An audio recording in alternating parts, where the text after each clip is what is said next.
Hello students, कैसे हो। देखिए, हम लोग डिस्कस कर रहे थे केमिस्ट्री में लेसन नंबर 2 सॉल्यूशन। ठीक है, विलियन। कल हम लोगों ने इसमें लास्ट टॉपिक डिस्कस किया था वांट ऑफ गुणांक,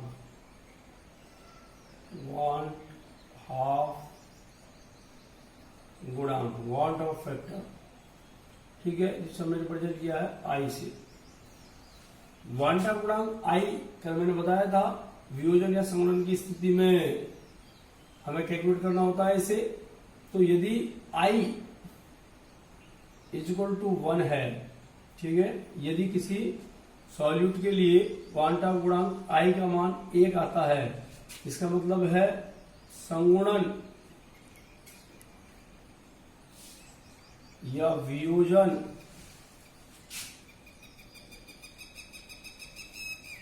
नहीं हुआ है।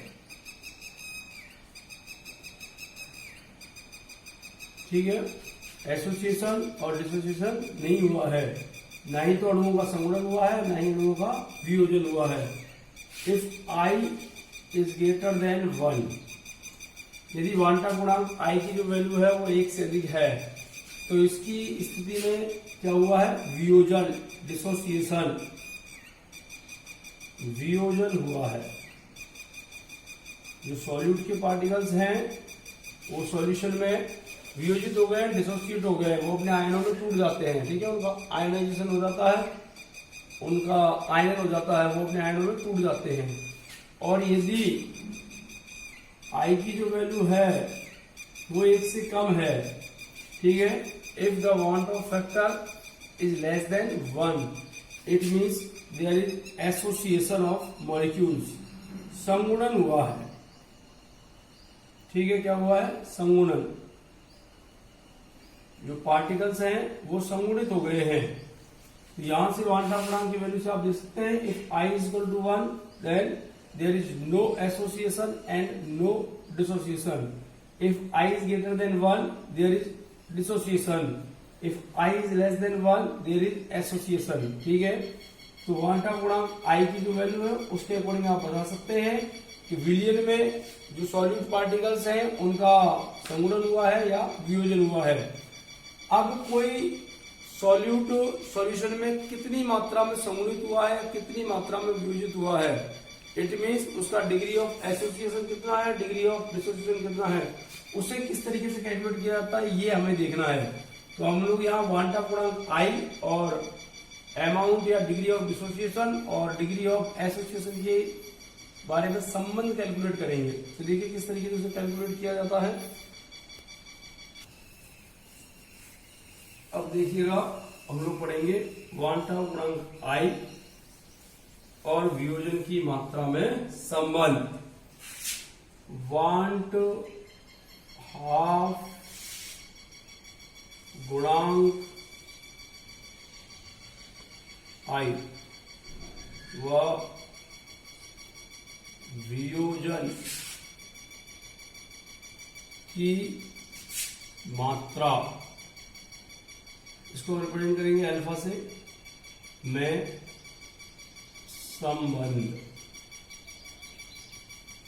ठीक है, वांट ऑफ गुणांक आई और वियोजन की मात्रा अल्फा में संबंध। डिग्री ऑफ डिसोसिएशन बोल सकते हैं आप इसको अल्फा। तो देखिए, मान लीजिए कोई आपका आयनिक कंपाउंड है AB,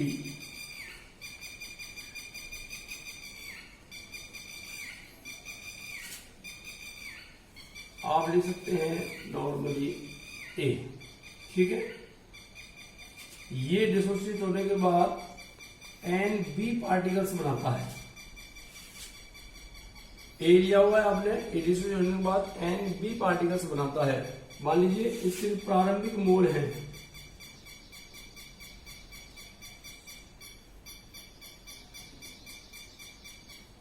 प्रारंभिक मोल जो आपने लिए थे वो 1 है। ठीक है, ये होंगे इसके सैद्धांतिक मोल। ये प्रारंभ में क्या होगा, 0। ठीक है, वियोजन के पश्चात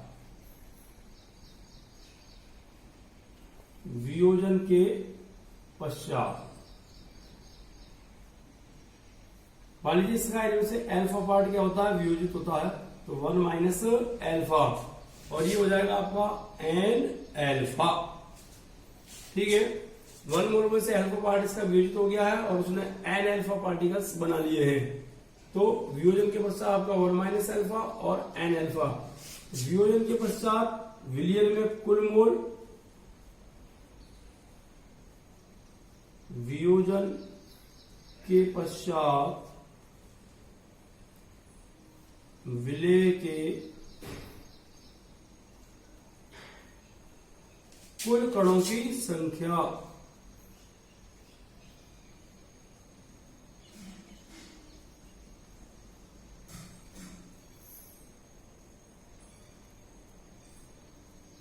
ठीक है, विलय के कुल कणों की संख्या।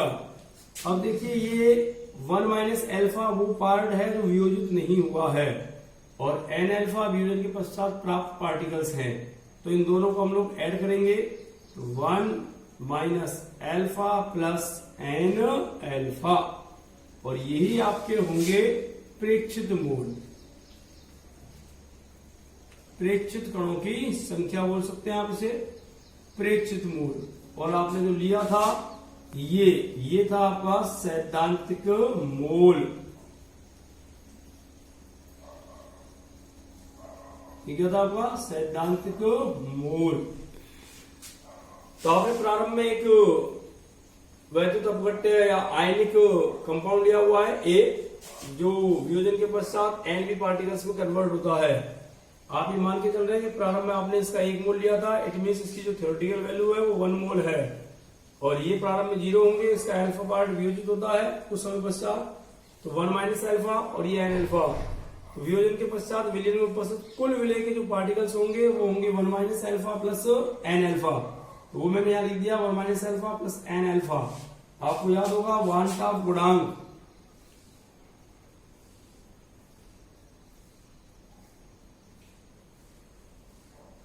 Want Hoff factor, van't Hoff गुणांक आई बराबर, ये था विलय के प्रेक्षित मोल या प्रेक्षित कणों की संख्या डिवाइडेड बाई विलय के सैद्धांतिक कणों की संख्या।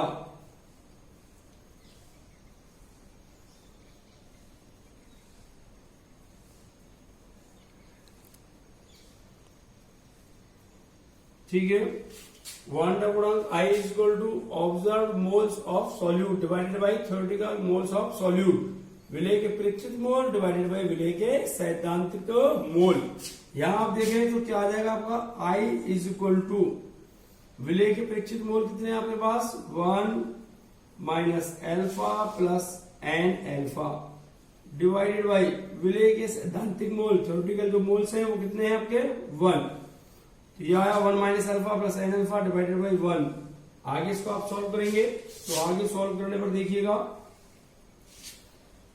I is equal to 1 minus alpha plus n alpha. ठीक है, इसे आप लिख सकते हैं, देखिए ये प्लस में वैल्यू है, ये माइनस में वैल्यू है, ये आ रहा है आपका n alpha minus alpha is equal to I minus 1। यहां से आप अल्फा कॉमन ले लीजिए, क्या आ गया n minus 1 is equal to I minus 1। Alpha is equal to हो जाएगा आपका I minus 1 divided by n minus 1। यहां से आप वियोजन की मात्रा I के वियोजन की मात्रा अल्फा और वांट का गुणांक I में से कैलकुलेट कर सकते हैं। n यहां यौगिक द्वारा प्राप्त आयनों के मोलों की क्या है संख्या है। ठीक है, n जो होगा वो नंबर ऑफ आयन्स होंगे जो एक अणु से प्राप्त हो रहे हैं। जैसे मान लीजिए NaCl है आपका, NaCl टूटता है Na प्लस और Cl माइनस में, तो इसके लिए n कितना होगा 2 होगा। आपका है K2SO4, ये 2 पोटेशियम आयन देता है और एक सल्फेट आयन देता है, तो 2 + 1 3, तो इसके लिए n बराबर होगा आपका 3। तो ये आपका डिग्री ऑफ डिसोसिएशन अल्फा और वांट ऑफ फैक्टर I में रिलेशनशिप आया है। अगर आपसे कहे परसेंटेज, ठीक है, प्रतिशत वियोजन की मात्रा, तो इस वैल्यू को आप 100 से क्या करेंगे, मल्टीप्लाई करेंगे। तो प्रतिशत वियोजन अगर आपसे पूछा जाए तो प्रतिशत वियोजन, ठीक है, वियोजन की प्रतिशत मात्रा, तो वियोजन की प्रतिशत मात्रा कितनी हो जाएगी आपके, अल्फा की जो वैल्यू आई है उसको आप मल्टीप्लाई कर दीजिए कितने से, 100 से, तो ये आपका आ जाएगा प्रतिशत वियोजन। और आपको प्रतिशत वियोजन दिया हुआ है तो आप उसको 100 से डिवाइड कर दीजिए, किसकी वैल्यू आ जाएगी, अल्फा की। आपसे कहे कि कोई आयनिक कंपाउंड 50% वियोजित होता है और उसके लिए वांटा पूर्णांक आई कैलकुलेट कीजिए, तो आई के लिए आपको अल्फा की वैल्यू चाहिएगी 50%, तो अपन को अल्फा चाहिए तो 50 डिवाइडेड बाई 100, यहां से आप अल्फा की वैल्यू कैलकुलेट कर सकते हैं। तो ये आपके रिलेशनशिप आई है वियोजन की मात्रा और वांटा गुणांक आई के बीच में, ठीक है। Alpha equal to I-1 divided by N-1। Very important है, कई बार बोर्ड एग्जाम्स में 1 नंबर के क्वेश्चन में आता है और कंपटीशन में इस पर डिपेंडेंट कई सारे क्वेश्चन आप लोगों से डिस्कस किए जाते हैं। अब आगे देखिएगा, इसी प्रकार से वियोजन की मात्रा के स्थान पर आप लोग ले सकते हैं संगुणन की मात्रा, डिग्री ऑफ एसोसिएशन। तो वांटा गुणांक आई और डिग्री ऑफ एसोसिएशन अल्फा के बीच में किस प्रकार से रिलेशनशिप कैलकुलेट की जाती है वो देखिएगा।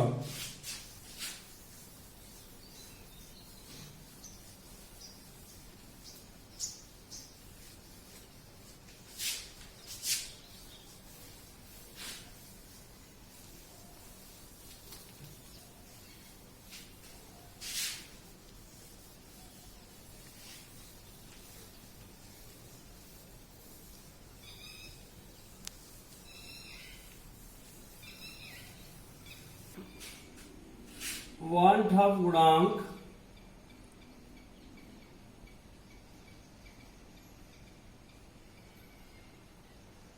वांट ऑफ फैक्टर आई व संगुणन की मात्रा, डिग्री ऑफ एसोसिएशन, इसको भी अल्फा से रिप्रेजेंट करेंगे, में संबंध, relationship between want Hoff factor and degree of association. तो देखिएगा, ये कोई सॉल्यूट है आपका ए, ठीक है, आफ्टर एसोसिएशन ये कन्वर्ट होता है बी में,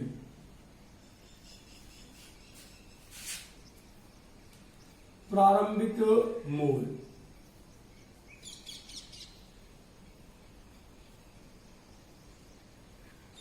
ठीक है, प्रारंभिक मोल, प्रारंभिक मोल मान लीजिए आप 1 है, ठीक है, और ये 0। संगुणन के पश्चात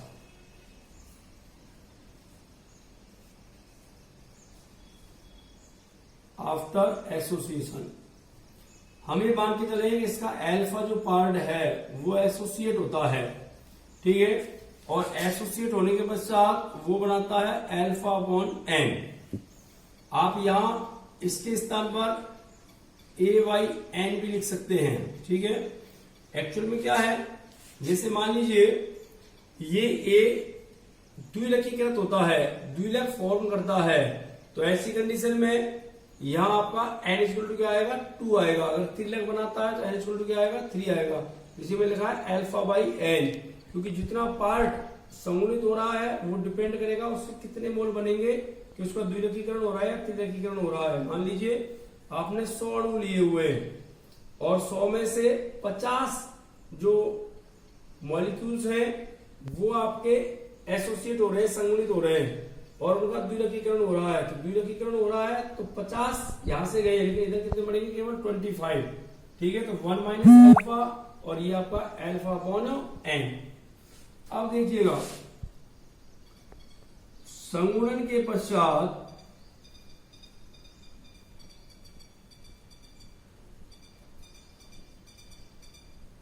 विलय के कुल मोल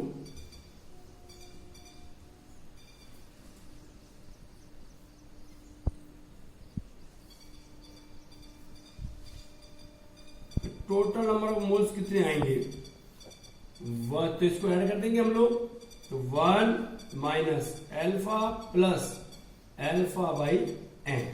ठीक है, ये जो है वो है आपके ऑब्जर्व्ड वैल्यू, प्रेक्षित मोलों की संख्या, प्रेक्षित कणों की संख्या।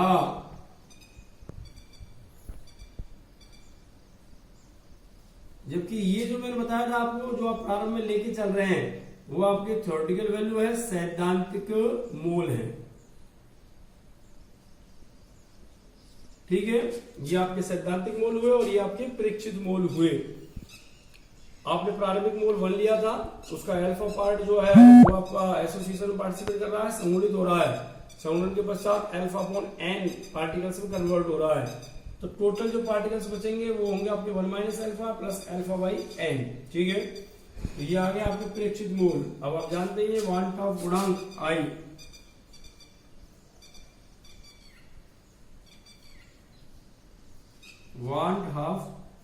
गुणांक आई, आई इज इक्वल टू आएगा आपका प्रेक्षित मोलों की संख्या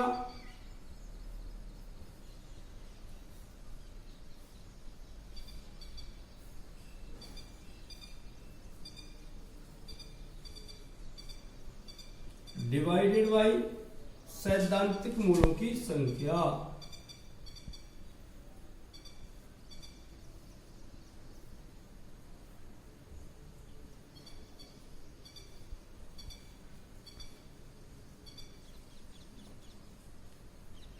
ठीक है, यहां आ जाएगा आपका, ये था आपका ऑब्जर्व नंबर ऑफ मोल्स और ये थ्योरेटिकल नंबर ऑफ मोल्स। ठीक है, तो I इज इक्वल टू आपके पास जो ऑब्जर्व मोल है, प्रेक्षित मोल है, वो है 1 minus alpha plus alpha upon n divided by 1। 1 minus alpha plus alpha upon n divided by 1। आगे इसको आप सॉल्व करेंगे, देखिएगा ये हो गया आपका I is equal to 1 minus alpha plus alpha upon n. ठीक है, इसे आप लिख सकते हैं alpha upon n minus alpha is equal to I minus 1। ठीक है, यहां देखिएगा एन, यह आ जाएगा n alpha minus alpha is equal to I minus 1। ये हो जाएगा आपका n alpha minus alpha is equal to n I minus 1। यहां से आप एल्फा कॉमन ले लीजिए।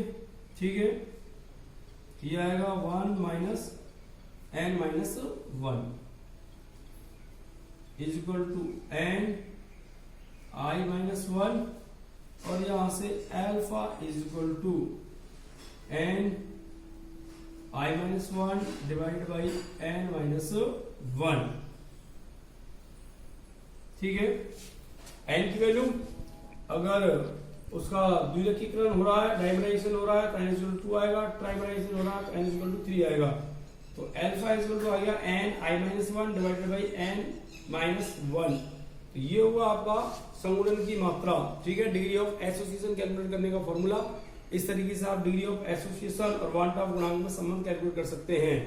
यदि आपको कैलकुलेट करना है प्रतिशत संगुणन, परसेंटेज एसोसिएशन, प्रतिशत संगुणन, तो उसके लिए क्या करेंगे आप, एल्फा जो वैल्यू आएगी यहाँ उसको 100 से क्या करेंगे मल्टीप्लाई, यहां से आपको आ जाएगा डिग्री ऑफ एसोसिएशन, परसेंटेज में कैलकुलेट कर लेंगे आप कि कितना परसेंट उसका संगुणन हो रहा है। तो एल्फा इक्वल हो गया n I minus 1 upon n minus 1। ठीक है, तो यहां से हम लोगों ने कैलकुलेट किया किस तरीके से आप लोग 1/2 गुणांक I और संगुणन की मात्रा में संबंध कैलकुलेट कर सकते हैं। अब देखिएगा हम लोग इस पर एक न्यूमेरिकल देखते हैं किस तरीके से इस पर एक आंकिक प्रश्न बनते हैं, कैसे कैलकुलेट किए जाते हैं वो। ठीक है,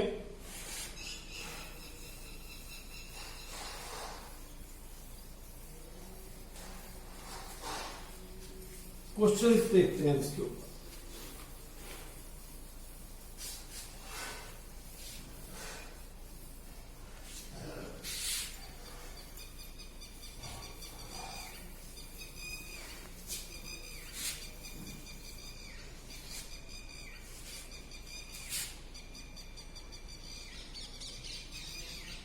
एक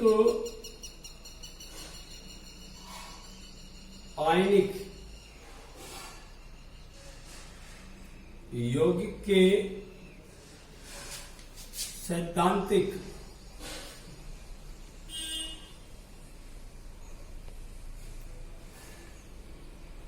व प्रेक्षित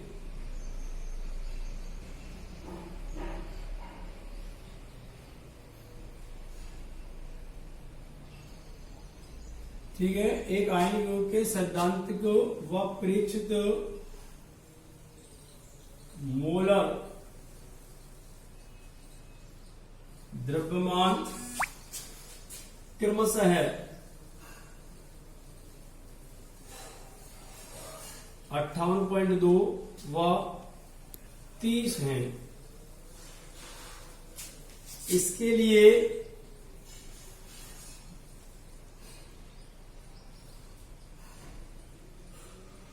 बॉन्ड हाफ गुणांक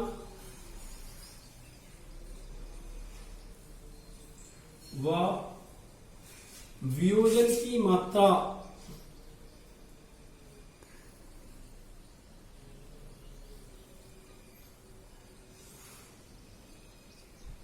ज्ञात कीजिए।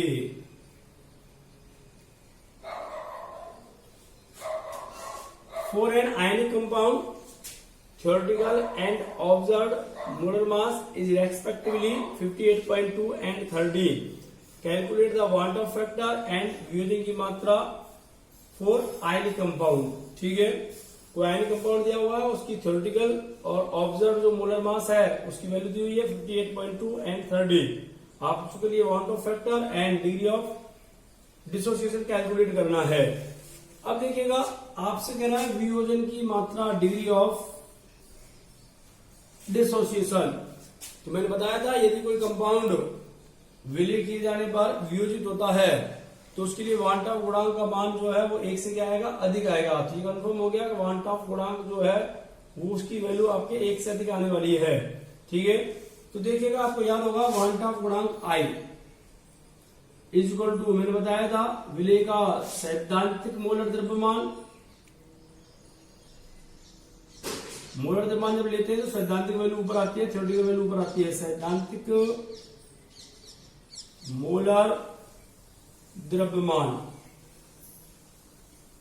डिवाइडेड बाय प्रेक्षित मोलर द्रव्यमान।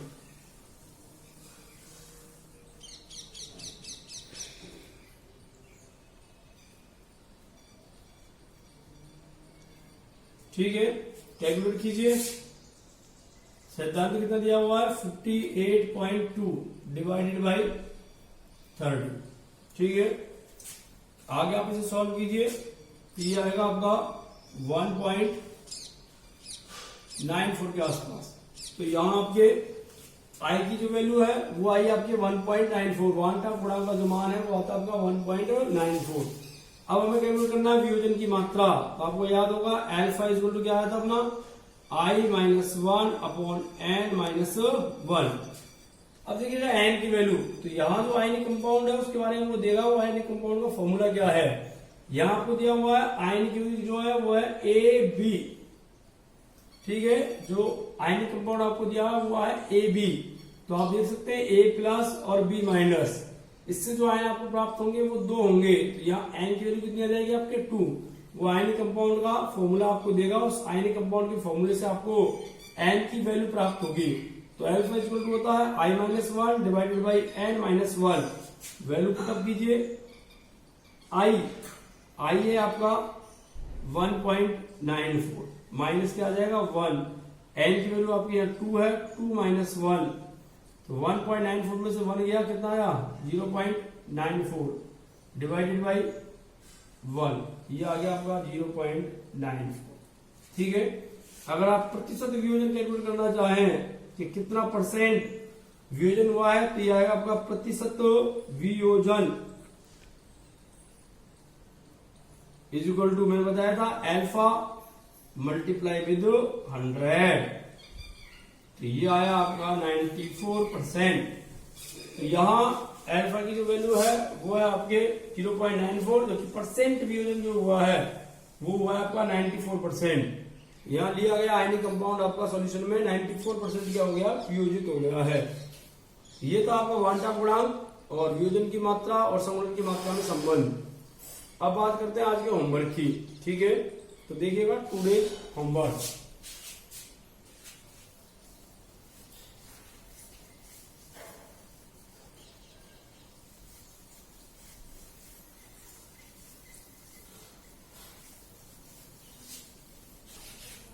क्वेश्चन नंबर 1,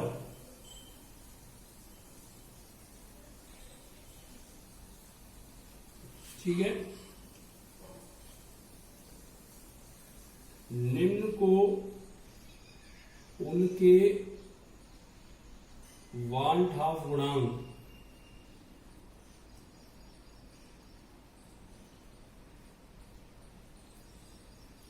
के मानों के बढ़ते क्रम में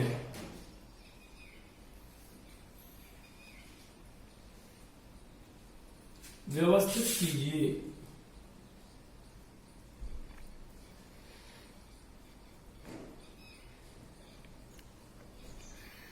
Arrange the following in order, in increasing order of their want of गुणांक वैल्यू।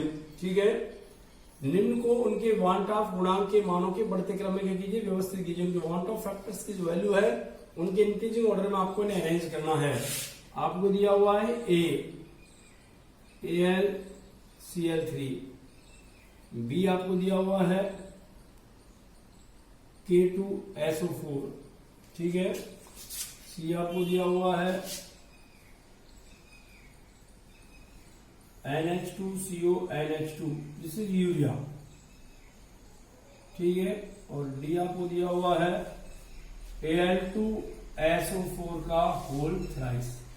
ठीक है, सॉल्यूशन बनाया गया इनका, और सॉल्यूशन में इनके लिए आपको वांट ऑफ फैक्टर्स के इंक्रीजिंग ऑर्डर में आपको इन्हें अरेंज करना है। इनकी जो वांट ऑफ फैक्टर्स की वैल्यू है उनके इंक्रीजिंग ऑर्डर में आप इन्हें अरेंज करेंगे। ठीक है, क्वेश्चन नंबर 2,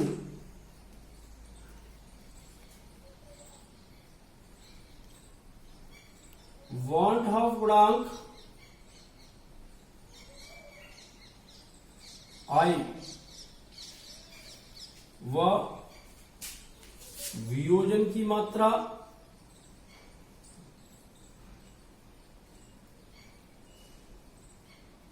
वांट ऑफ गुणांक आई व वियोजन की मात्रा तथा वांट ऑफ गुणांक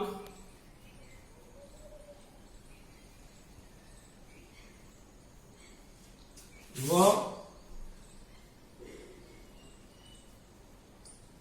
संगुणन की मात्रा को दर्शाने वाले सूत्र लिखिए।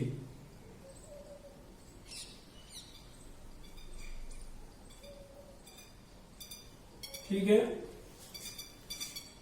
Right the formula which represents the relationship between I and degree of dissociation and I and degree of association. ठीक है, वांट ऑफ गुणांक आई और वियोजन की मात्रा अल्फा के बीच में रिलेशनशिप रिप्रेजेंट करने वाला फॉर्मूला आपको लिखना है। उधर वांट ऑफ गुणांक आई और डिग्री ऑफ एसोसिएशन को रिप्रेजेंट करने वाला फॉर्मूला आपको लिखना है। ओनली फॉर्मूला लिखना है, उसका डिस्क्रिप्शन आपको नहीं देना डिटेल में, ओनली फॉर्मूला। ठीक है, इसी प्रकार से क्वेश्चन नंबर 3, क्वेश्चन नंबर 3 ये पुराने वीडियो से है आपका क्वेश्चन, ताकि आप उन्हें भी रिपीट करें। हेमांग अवनमन, ठीक है, डिप्रेशन इन फ्रीजिंग पॉइंट, हेमांग अवनमन को दर्शाने वाला ग्राफ बनाइए। ठीक है, आपको हेमांग अवनमन डिप्रेशन पॉइंट को रिप्रेजेंट करने वाला जो ग्राफ है वो आपको रिप्रेजेंट करना है, बनाना है, तो उस ग्राफ में आप लोग हेमांग अवनमन को रिप्रेजेंट करें। ठीक है, तो ये 3 क्वेश्चंस आपके होमवर्क के लिए हैं, जिसे आप करके देखें।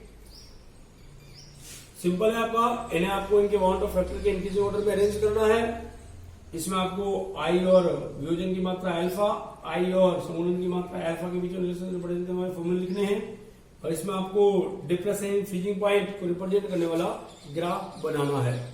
ठीक है, ठीक है, बाकी अपन लोग कल डिस्कस करेंगे। ठीक है, इसके आगे का अपन लोग कल की वीडियो में देखेंगे। Thank you.